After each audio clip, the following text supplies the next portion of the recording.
के जो बड़े नेता हैं उन्होंने भी निशांत को राजनीति में आने की बात कही है। वहीं पटना में एक बार फिर से पोस्टर्स देखिए लगा दिए गए हैं जिसमें मुख्यमंत्री नीतीश कुमार से अपने बेटे निशांत कुमार को राजनीति में लाने और जेडीयू की कमान उनके हाथ में सौंपने की अपील की गई है। तो ये वो बैनर और पोस्टर जहां पर चाचा जी के हाथों में सुरक्षित अपना बिहार, अब पार्टी के अगले जनरेशन का भविष्य संवारे भाई निशांत कुमार।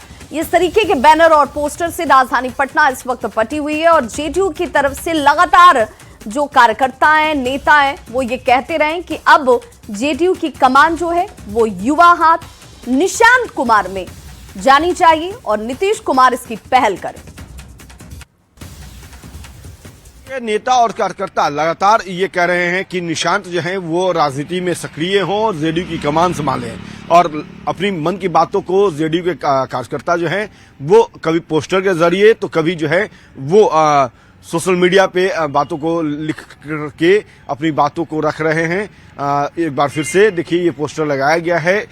कृष्णा पटेल है प्रदेश उपाध्यक्ष छात्र जेडीयू के, उनके तरफ से ये पोस्टर लगाई गई है और जेडीयू कार्यालय के साथ साथ पूरे पटना में ये पोस्टर लगाई गई है। और इस पोस्टर के जरिए सबसे पहले नव वर्ष की नई सौगात नीतीश सेवक मांगे निशांत, ये लिखा गया है। और इसमें जो बातें हैं ये भी लिखी गई है कि चाचा जी के हाथों में सुरक्षित अपना बिहार, अब पार्टी के अगले जनरेशन का भविष्य संवारे भाई निशांत कुमार। समस्त देश प्रदेशवासियों को जो है जेडीयू परिवार को बधाई भी दिया गया है। नववर्ष 2026 एवं मकर संक्रांति की हार्दिक शुभकामनाएं दी गई है। और ये पोस्टर जो है वो कृष्णा पटेल की तरफ से लगाया गया है। जैसा हमने पहले बताया, कृष्णा पटेल पहले भी इस तरह से पोस्टर लगाते रहे हैं, लगातार निशांत कुमार को राजनीति में सक्रिय होने की जो है अपनी इच्छा जताते रहे हैं और निशांत कुमार राजनीति में सक्रिय हों इसको लेकर के मुख्यमंत्री से जो है अपील भी करते रहे हैं। तो यहाँ देखिए एक पोस्टर और लगाई गई है और ये पोस्टर जो है वो नीतीश कुमार को लेकर के लगाई गई है। 10 बार जो शपथ लिया है बतौर मुख्यमंत्री नीतीश कुमार,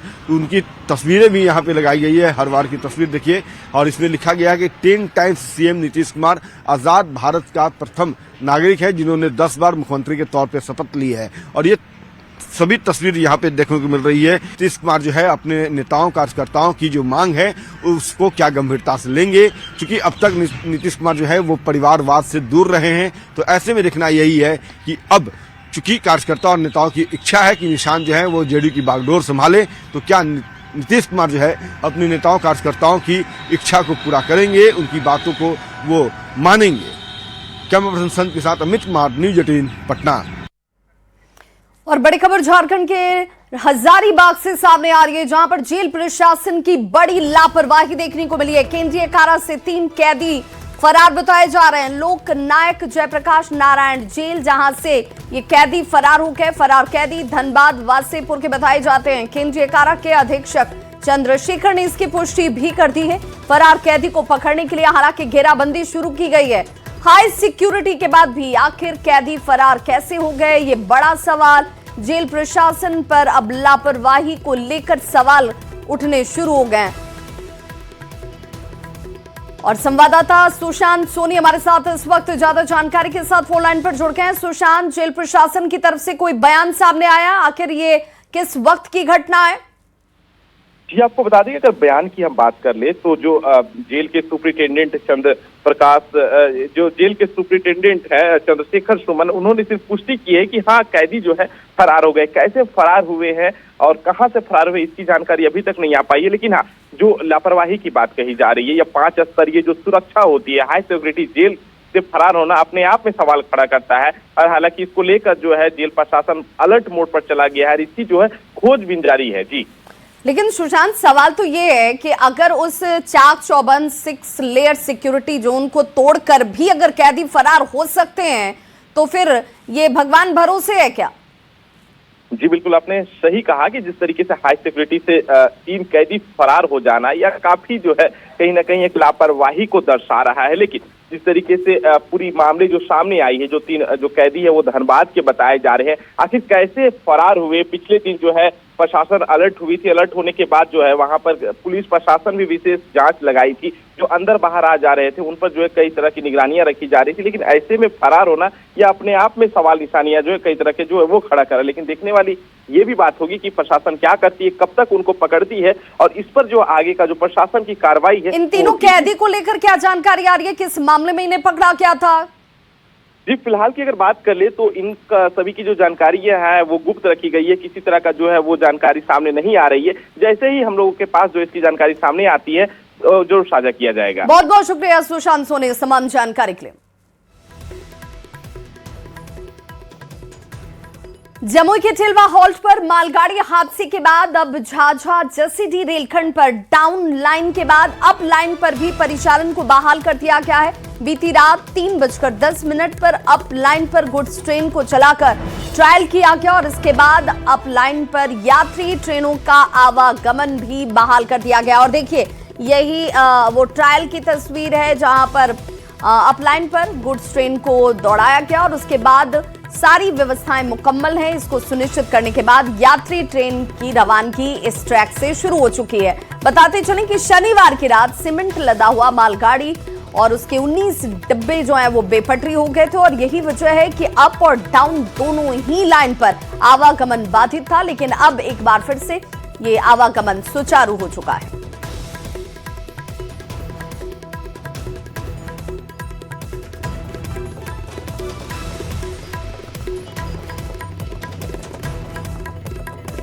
खबर दानापुर से, जहां सूचना के आधार पर शाहपुर थाना पुलिस ने बड़ी कार्रवाई करते हुए 4 अपराधियों को हथियार के साथ गिरफ्तार कर लिया। नगर पुलिस अधीक्षक के निर्देश पर की गई इस कार्रवाई में पुलिस ने एक देशी पिस्टल, 3 जिंदा कारतूस, 3 मोबाइल फोन और एक 4 पहिया वाहन जब्त किया है। जानकारी के मुताबिक शाहपुर थाना अंतर्गत सरारी गुमटी के पास रात्रि गश्ती के दौरान सघन वाहन जांच अभियान चलाया जा रहा था और इसी क्रम में पुलिस ने संदिग्ध कार को रोका और तलाशी ली। कार सवार 4 शख्स के पास से देसी पिस्टल और कार की जब्ती की गई है। गिरफ्तार इन्हें कर इनसे अब पूछताछ शुरू कर दी गई। अपराधियों की पहचान प्रिंस कुमार, हिमांशु कुमार, रोशन कुमार और गुड्डू कुमार के तौर पर हुई है, जो पटना के दानापुर, शाहपुर और खगौल के क्षेत्र के रहने वाले हैं।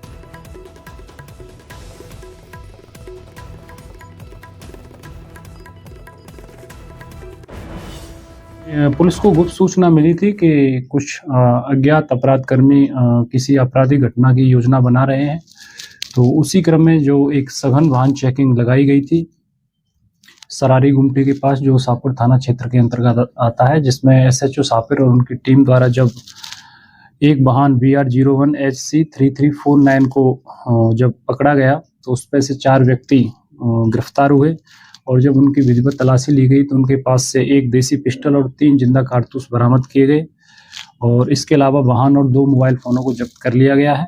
और इस संदर्भ में शाहपुर थाना में 503/25 प्राथमिकी संख्या दर्ज कर ली गई है, जो आर्म्स एक्ट की सुसंगत धाराओं के तहत दर्ज है।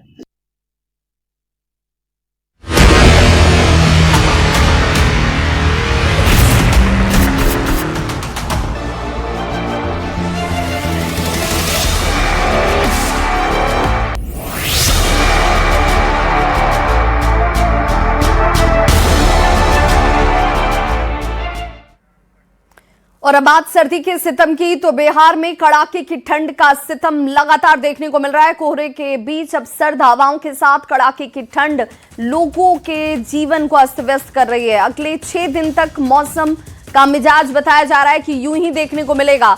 मौसम विभाग के मुताबिक बिहार वासियों को 5 जनवरी तक ठंड से राहत मिलने की उम्मीद नहीं है। बात आज की करें तो मौसम विभाग ने आज बिहार के 25 जिलों में कोल्ड डे और घने कोहरे की चेतावनी जारी कर दी है। बिहार में अधिकतर जिलों में कोल्ड डे जैसे हालात रहेंगे। ऑरेंज अलर्ट और घने कोहरे को लेकर भी सावधानी बरतने की अपील की गई है। कहा, इस पूरी खबर को लेकर जो जानकारी दे रहे हैं वो है न्यूज़ 18 संवाददाता अमित कुमार। बिहार में कड़ाके की ठंड जारी है। मौसम विभाग जो है उसके तरफ से जो जानकारी मिली है, नई जानकारी उसके अनुसार 25 जिलों में आज जो है वो कोल्ड डे और घने कोहरे की चेतावनी जारी की गई है। बताते ये चले कि मौसम विभाग ने जो संभावना जताई है उसके अनुसार 5 जनवरी तक कड़ाके की ठंड से बिहार वासियों को राहत मिलने की उम्मीद नहीं है। और आज जैसा हमने पहले बताया कि बिहार के लगभग 25 जिलों में कोल्ड डे के जैसी स्थिति बनी रहेगी और ठंड जो है वो प्रचंड देखने को मिलेगा। हालांकि दिन में गुनगुनी धूप का जो है आनंद वो राजधानी पटना समेत कुछ जिलों के लोग जो है जरूर उठा पाएंगे, लेकिन ठंड से जो है फिलहाल राहत मिलती नजर नहीं आ रही है। 5 जनवरी तक कोल्ड डे की स्थिति जो है वो उसकी आशंका जो है वो मौसम विभाग ने जारी की है और इसको लेकर के मौसम विभाग ने जो है ऑरेंज अलर्ट और घने कोहरे को लेकर के येलो अलर्ट जारी किया है। बताते ये चले कि 5 जनवरी के बाद जो है वो मौसम साफ होने के आसार जो है वो जताए गए हैं। हालांकि पिछले अगर एक सप्ताह की बात करें तो पिछले एक सप्ताह के दौरान जो है वो मौसम के तापमान में जो है वो काफी गिरावट देखने को मिली। अधिकतम तापमान और न्यूनतम तापमान में महज 2 से 3 डिग्री सेल्सियस का जो है वो फासला देखने को मिला। इस कारण से लगातार ठंडी जो है बर्फीली हवाएं जो है वो बिहार वासियों को परेशान कर रखी है और आगे भी 5 जनवरी तक कमोवेश ऐसे ही हालात जो है वो देखने को मिलेंगे, ऐसा मौसम विभाग ने संभावना व्यक्त किया है। और इसी को देखते हुए कोल्ड डे को लेकर के जहां ऑरेंज अलर्ट जारी किया गया है, वहीं घने कोहरे को लेकर के रेड अलर्ट जारी किया गया है। तो कह सकते हैं कि अगर इस ठंड के दौरान अगर अपने घरों से आप निकलते हैं तो ठंड से बचने के तमाम उपाय जो है उसका जरूर ध्यान रखें ताकि आप ठंड के चपेट में आने से बच सकें। कैमरा पर्सन संत के साथ अमित कुमार, न्यूज 18 पटना। खबर रांची से, जहां आज साल 2025 के आखिरी दिन इस बार सबसे ठंडे दिन के तौर पर आज दर्ज किया गया है और दरअसल इस बार के ठंड के मौसम में आज 31 दिसंबर को रांची का पारा 3.0 डिग्री दर्ज हुआ। इससे पहले 12 दिसंबर को ऐसे ही 3.0 डिग्री पारा दर्ज किया गया था। आज सुबह से रांची में हल्की धुंध और ठंडी हवाएं चल रही हैं। उत्तर भारत में लगातार बर्फबारी का असर सीधे झारखंड में देखा जा रहा है।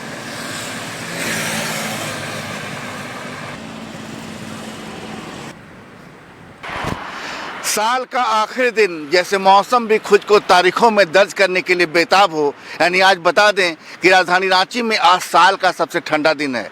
रांची के कांके में आज न्यूनतम पारा 3 डिग्री दर्ज किया गया। इससे पहले 3 डिग्री 12 दिसंबर को दर्ज किया गया था। कुल मिलाकर आज रांची का सबसे सर्द दिन है। ठंडी हवाएं चल रही है, सुबह से ही कनकनी है और थोड़ी सी धुंध भी है। हमारे साथ राजधानी के लोग हैं जो वास्तव में राजधानी को करीब से महसूस करते हैं। आज साल का आखिरी दिन और रांची सबसे ठंडी। हाँ, आज साल का आखिरी दिन है और सबसे ठंडी दिन है एकदम। तो आज मॉर्निंग वॉक करने निकले तो कुछ ज़्यादा ठंड का एहसास हुआ? हाँ, एहसास हुआ, इसीलिए थोड़ा लेट से हम निकले हैं। कितने बजे घर से निकले आज? आज अभी 5 बजे निकले हैं। हाँ जी। लेकिन सर आज साल का आखिरी दिन है। हाँ। साल के आखिरी दिन कहते हैं कि कुछ मन में आदमी कोई अपने कल्पना करता, रेजोल्यूशन लेता है कि ये करना है। क्या सोचा है आपने? हमने सोचा है कि ठंडी सबसे कम होना चाहिए, लेकिन ठंडा तो बहुत अधिक है। हम 7:30 पर ही निकले हैं। हाँ, कनकनी बहुत अधिक मानसून मिल रहा है। कनकनी से ही जैसे ठुठुरापन अधिक हो रहा है। ऐसे हर साल कांके का पारा 0 डिग्री तक नीचे जाता है, लेकिन इस बार चूंकि बारिश काफ़ी ज़्यादा हुई है तो पूर्वानुमान है कि ठंड भी इस बार ज़्यादा पड़ेगी। कुल मिलाकर समझ आइए, तारीख बदलती रहती है लेकिन मौसम याद रह जाते हैं। संजय कुमार सिन्हा, न्यूज़ 18 रांची। तो घने कोहरे का असर ट्रेनों के परिचालन पर भी देखने को मिल रहा है। आज भी पटना आने और पटना से होकर गुजरने वाली 16 मेल और एक्सप्रेस ट्रेन 2 घंटे से लेकर 16 घंटे तक देरी से चल रही है। लेट परिचालन वाली ट्रेन में संपूर्ण क्रांति से लेकर राजधानी तेजस और दुरंतो के साथ अमृत भारत तक शामिल है। ज्यादा जानकारी दे रहे हैं न्यूज 18 संवाददाता अमित कुमार। कोहरे का असर जो है वो ट्रेनों के परिचालन पे लगातार देखने को मिल रहा है। आज एक बार फिर से पटना से होकर गुजरने वाली 16 ट्रेनें जो है वो घंटों विलंब से चल रही है। अगर हम बात करें 18,625 पूर्णिया, सहरसा, रांची, हटिया, कोसी सुपरफास्ट की, तो ये देखिए 3 घंटे लेट है। 20,802 जो है नई दिल्ली इस्लामपुर मगध सुपरफास्ट एक्सप्रेस जो है वो 5 घंटे लेट है। 12,394 नई दिल्ली राजेंद्र नगर संपूर्ण क्रांति जो है 10 घंटे लेट है। 12,310 नई दिल्ली राजेंद्र नगर तेजस राजधानी जो है वो 8 घंटे लेट है। 22,362 नई दिल्ली राजेंद्र नगर अमृत भारत सुपरफास्ट जो है 2 घंटे लेट है। 12,392 नई दिल्ली राजगीर संजीवी सुपरफास्ट जो है वो 2 घंटे लेट है। 12,274 नई दिल्ली हावड़ा दुरंतो एक्सप्रेस जो है 11 घंटे लेट है। 13,006 जो है अमृतसर हावड़ा एक्सप्रेस वो 12 घंटे लेट है। 12,436 आनंद विहार जयनगर एक्सप्रेस 4 घंटे लेट है। 18,4 बक्सर टाटानगर एक्सप्रेस जो है 10 घंटे लेट है। 13,288 आरा दुर्ग साउथ बिहार एक्सप्रेस जो है 16 घंटे लेट है। 13,287 दुर्ग आरा साउथ बिहार एक्सप्रेस जो है वो 15 घंटे लेट है, यानी कि अप और डाउन दोनों जो है दुर्ग साउथ बिहार एक्सप्रेस जो है वो लेट है 15 से 16 घंटे। इधर बात करें 15,657 नई दिल्ली कामाख्या बरपुत्रा मेल जो है वो 4 घंटे लेट है। इसके अलावा 12,368 आनंद विहार भागलपुर विक्रमशिला 5 घंटे लेट है। इधर इसके अलावा हम बात करें 12,318 अमृतसर कोलकाता अकाल तख्त सुपरफास्ट जो है वो 2 घंटे लेट है। तो इस तरह से 16 ट्रेनें जो है वो आज घने कोहरे के कारण जो है वो घंटों विलंब से चल रही है और इस कारण से यात्रियों को खासी परेशानी हो रही है।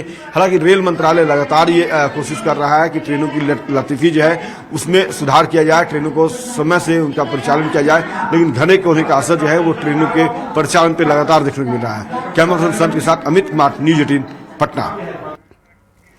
तो घने कोहरे और धुंध के बीच आरएसपुरा के भारत पाक अंतर्राष्ट्रीय सीमा पर सुरक्षा बलों ने चौकसी और गश्ती को बढ़ा दिया है। सुरक्षा एजेंसियां अलर्ट मोड पर हैं और आधुनिक सर्विलांस सिस्टम के जरिए हर गतिविधि पर पैनी नजर रखी जा रही है। पाकिस्तान पुराने हथकंडे अपनाकर आतंकियों की घुसपैठ की ऐसे वक्त में कोशिश करता है, लेकिन जवान लगातार पेट्रोलिंग कर सीमा पार की हर हलचल पर नजर बनाए हुए हैं। डीआईजी शिव कुमार शर्मा ने जवानों को दिशा निर्देश दिया और कहा कि कोहरा चुनौती है, लेकिन सुरक्षा बल हर साजिश को नाकाम करने के लिए पूरी तरह से तैयार है।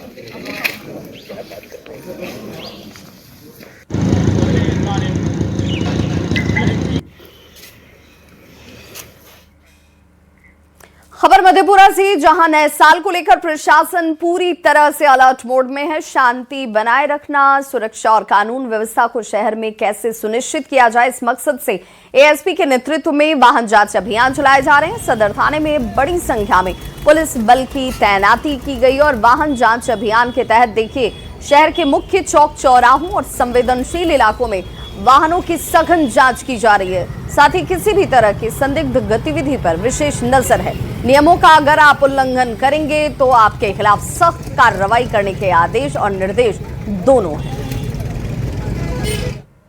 हाँ, लगातार पुलिस वाहन चेकिंग कर रही है जी, और नए साल को लेकर के थोड़ा चौक चौराहे पर वाहन चेकिंग और जो है संदिग्धों की जाँच की जाएगी।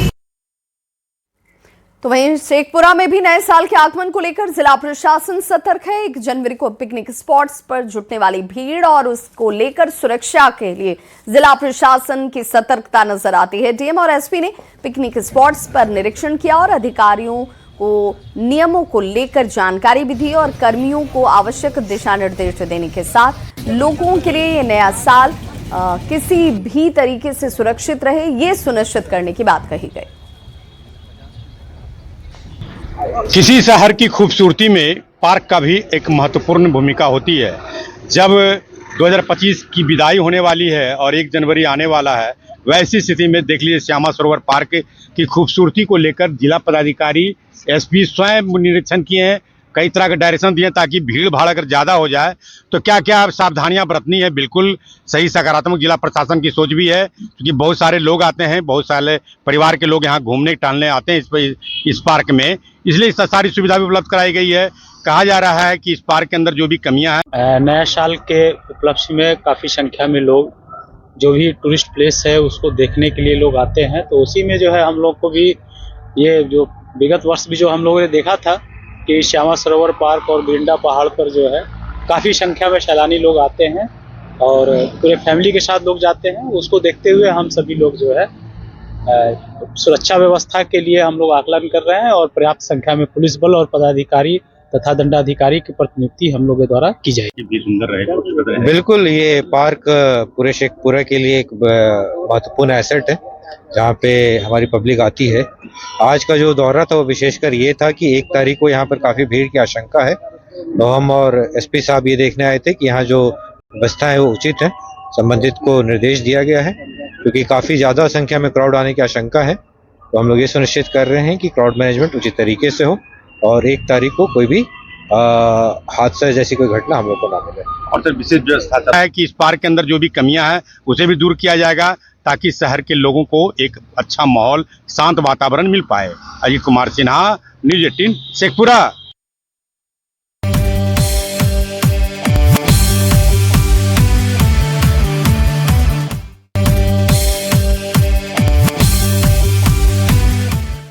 से एक रात की दूरी और उसके बाद नए साल में आपका प्रवेश और पुलिस ने सुरक्षा के मद्देनजर पुख्ता इंतजाम किया है। न्यू ईयर पर हुड़दंग करने वालों पर पुलिस की पैनी नजर होगी और इसी क्रम में न्यू ईयर को लेकर ट्रैफिक पुलिस ने 14 चेक पोस्ट भी बनाए हैं। पुलिस स्टंटबाजी करने वालों पर पैनी नजर रख रही है। ट्रैफिक एसपी वैभव शर्मा ने इसकी जानकारी दी।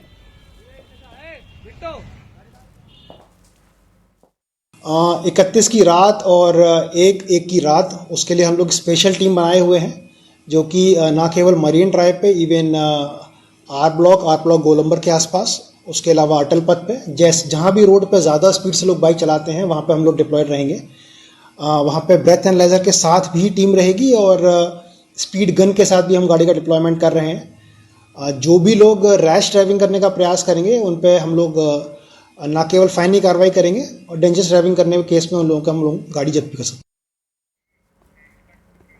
कश्मीर में नए साल के सेलिब्रेशन के लिए टूरिज्म डिपार्टमेंट ने कई तैयारियां की हुई है। इसमें अलग अलग टूरिस्ट डेस्टिनेशंस पर कई तरह के इवेंट्स ऑर्गेनाइज किए जाएंगे। बात अगर गुलमर्ग की करें तो 7 दिन का विंटर कार्निवाल आयोजित किया जाएगा। 2026 आने को है और तमाम लोगों को न्यूज़ 18 की तरफ से नया साल मुबारक हो। और इस सिलसिले में अगर हम टूरिज़्म सेक्टर की बात करते हैं, कश्मीर की रीढ़ की हड्डी मानी जाने वाली जो टूरिज़्म इंडस्ट्री है, और इससे यहाँ पे जब नया साल होता है तो मुख्तलिफ़ तरह के प्रोग्राम्स मुनक़द कराए जाते हैं और तमाम तैयारियाँ की जाती हैं। और इसी हवाले से इन कश्मीर में गुलमर्ग जो है वो सर फहरिस्त रहता है और सबसे ज़्यादा फुटफॉल जो टूरिस्ट्स का है वो गुलमर्ग ही में देखने को मिलता है। और इन तैयारियों पर बातचीत करने के लिए हमारे साथ डायरेक्टर टूरिज़्म कश्मीर सैयद कमर सजाद साहब। सर, जिस तरीके से नया साल जब उसकी शुरुआत होती है तो सेलिब्रेशन के लिए मुल्क भर से टूरिस्ट जो है वो कश्मीर की तरफ रुख करते हैं और ख़ास तौर पर गुलमर्ग की तरफ। तो इस साल जो है क्या कुछ तैयारियां हैं इस नए साल की आमद के हवाले से जो सेलिब्रेट किया जाएगा, तो इस सिलसिले में क्या कुछ तैयारी की? इस साल की तैयारी जो हमने जो न्यू ईयर सेलिब्रेशंस के मतलब की है, उनमें जो है थोड़ी सी हमने जो रिवायत से हट के हमने जो है यहाँ पे गुलमर्ग में 7 दिन का कार्निवाल करने का जो है एक प्रोग्राम बनाया है। आज हमने उसकी मीटिंग भी ली, तो तमाम स्टेक होल्डर्स को उसमें हमने इनवाइट किया। तो उसके बाद